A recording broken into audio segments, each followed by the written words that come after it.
Alright, we're on the inside of the coach now. We're going to go over some appliances and different things you need to know. Down here you have the fireplace. You do have controls that you can use, power, timers, different things, the heat display. That's all going to show up in here. We're not hooked to electricity right now, so it's not really going to work for us. There's a TV here. One thing that you need to know about this TV is it is on a swivel bracket, so when you pull it out of the dock, it moves. Alright. And when you're traveling up and down the road, you have this back into its spot here, grabbing on the sides. It might not be straight all the time. You can give it a little wiggle if you want to sit here at the tape or at the theater seating and look at it and you see it's crooked. You can give it a little twist. Otherwise, think of it bouncing around, going around travel. It is a movable bracket. It is going to change position. Here you have your radio, also doubles as a DVD player. Gonna have two different zones, one inside, one outside.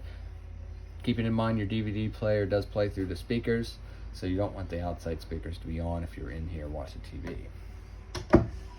Let me go this way to the refrigerator.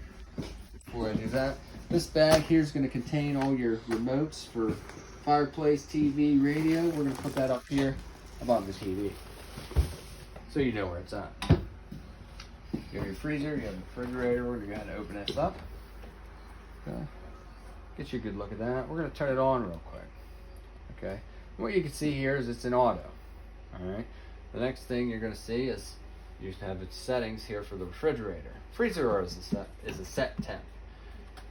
See how this lit up for gas? It's going to attempt to light the gas because we're not hooked up to power.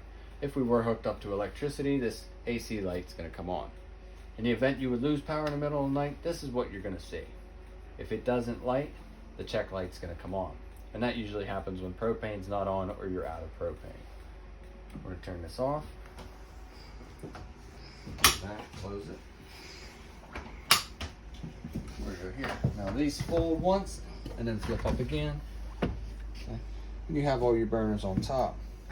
You're going to turn this burner here. Strike the igniter. See how that lit a little bit? Now the propane is off, so it's not going to stay lit. That striker works for both the oven and the range. So when you're going to light the oven, you're going to push this in here. Turn the igniter. Now it may take a few tries until the gas finally gets through to the oven, but that's how you're going to do it. If you just want the lights on here for the knobs, that's up. Push down on this, you get lights for the knobs, and you have an oven light. Now, as far as the microwave goes, it's a little different than previous models, a little older years, who had the range hood here. As you notice, it doesn't have a fan. In here will be your exhaust fan. It's got high, low, and off. Okay, that's running through the microwave. So in order to use that, or the light under here, you're going to need 110 power. So you will need the unit plugged in order to use anything involved with the microwave. Okay, we'll turn that back on. Coming to the control panel here, you have slides. Awning. So we're going to run one of these slides here. We're going to do this big one here. Now slide number 2 is the one with your theater seats and your dinette on it.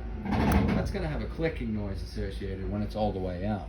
Now slide 1, which is your refrigerator slide, and slide 3 is your bathroom or your bedroom slide.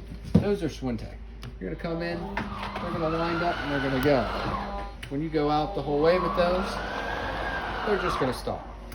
And that's all you need to do. You have ceiling lights, you have water heater control, which is gas and electric. You can use both if you like. The tank heaters are just for the waste tanks underneath the coach to keep them warm in case of cold weather. You have a water pump switch, water pump in here, step light, awning light, porch light, battery fresh, black, gray 1, and gray 2. That's all going to be red here.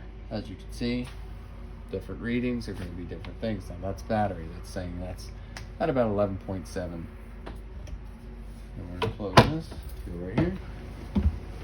You have a max air fan, which is directly above where your range and everything is. If you hit fan on button, it's going to open the vent and turn on the fan. To adjust the speed, you just continue to hit fan on, and it will continually cycle around from first setting to last setting. Okay, and turn it off. It's going to close and shut off the fan. You're going to find numerous light switches throughout the coach for different lights. They're underneath cabinets or on the sides of walls. that's kind of something you're gonna have to learn as time goes on. Okay. As far as the toilet goes, you're gonna go halfway down on the pedal. That adds water to the bowl. All the way down is flush. One of the last things we really need to go on about here, because there's not a whole lot in the bedroom to go over except for one thing.